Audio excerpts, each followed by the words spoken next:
Hello and welcome to BBC World News. Results from the long-awaited US trial of the Oxford-AstraZeneca Covid vaccine are out and confirm the shot is both safe and highly effective.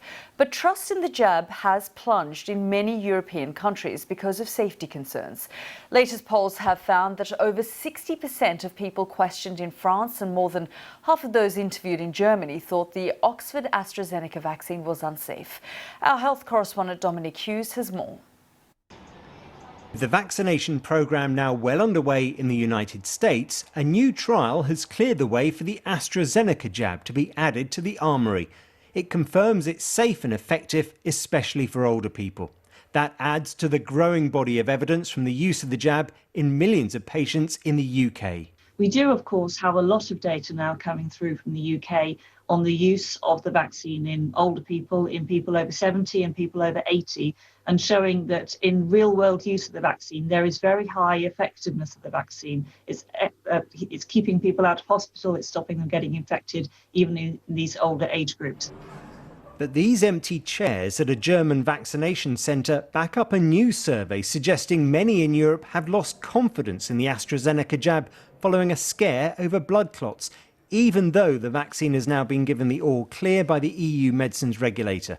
It shows just how easily faith in vaccines can be undermined.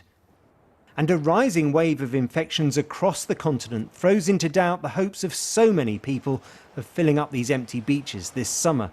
If those breaks can go ahead, vaccination and testing will be crucial. Vaccination non-stop. This is where the efforts of the Spanish government are at the moment. And I'm sure that with this, the summer will look brighter. And of course, we will be more than glad to receive our tourists from the UK, as we've always had. But the prospect of holidaymakers returning from countries currently in the middle of a fresh outbreak is causing concern. Keeping track of those new variants will be one of the biggest challenges for the coming months. A new process of genetic screening that could halve the time it takes to detect known variants is now undergoing trials. It's another weapon in what will be a long fight against coronavirus. Dominic Hughes, BBC News. OK, I'm joined now by Calum Semple, Professor of Outbreak Medicine at the University of Liverpool in the UK. Thank you, Professor, so much for joining us here on the programme. This trial really is the good news that AstraZeneca so desperately needed.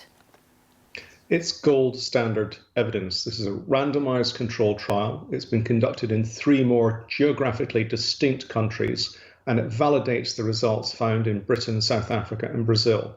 This is very good news.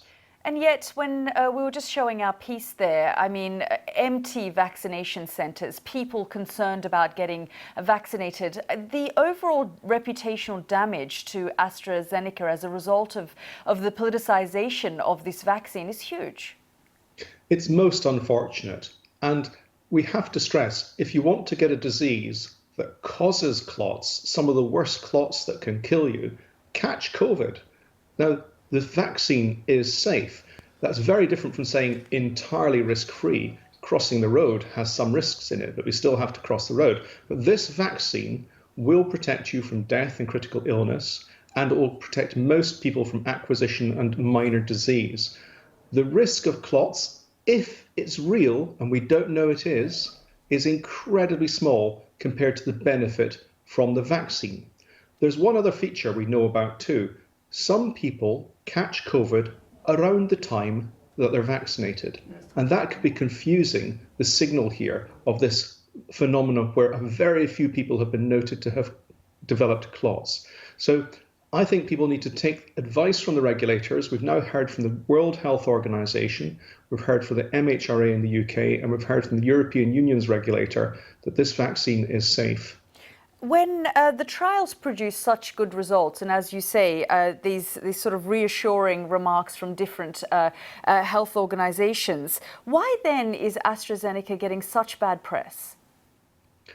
I think this is partly to do with fake news, the power of the echo chamber of social media, and sadly, there is some politics coming in here as well from some countries who are trying to get hold of more vaccine when they didn't put orders in earlier than other countries.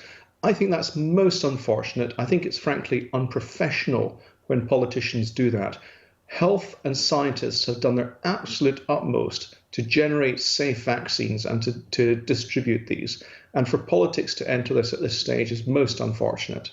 Professor Caleb Semple, thank you so much for joining us here on the programme. My pleasure.